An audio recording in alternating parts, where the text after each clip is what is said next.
Bonjour et bienvenue sur le podcast One Thing in a French Day. Aujourd'hui, mercredi 27 janvier 2021, cet épisode, le numéro 1946, s'intitule « Une journée remplie de vers ». Je m'appelle Laetitia, je suis française, j'habite près de Paris et je vous raconte au travers de ce podcast un petit bout de ma journée.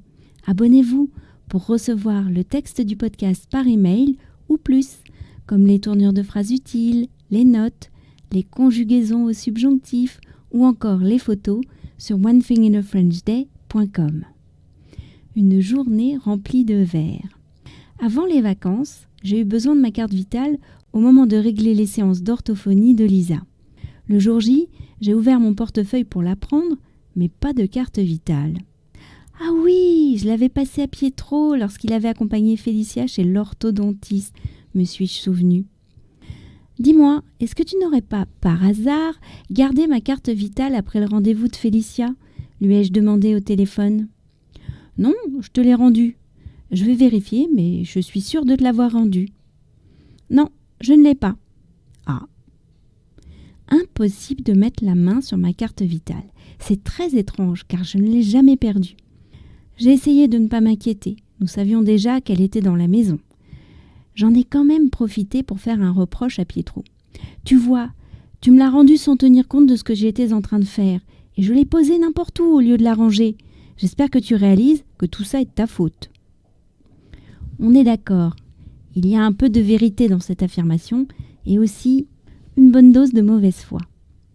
La carte est venue me hanter dans mes rêves. Début janvier, je rêvais que je recevais une enveloppe matelassée par la poste.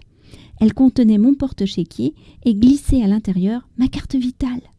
Un petit courrier manuscrit écrit à l'encre rouge accompagnait le porte-chéquier. Je l'ai lu, mais je n'arrivais pas à bien comprendre ce que je lisais. À chaque fois que j'essayais de lire, le texte changeait. Je me suis réveillée pleine d'espoir, me précipitant vers mon bureau. Mais non, ma carte vitale n'était pas dans mon porte-chéquier.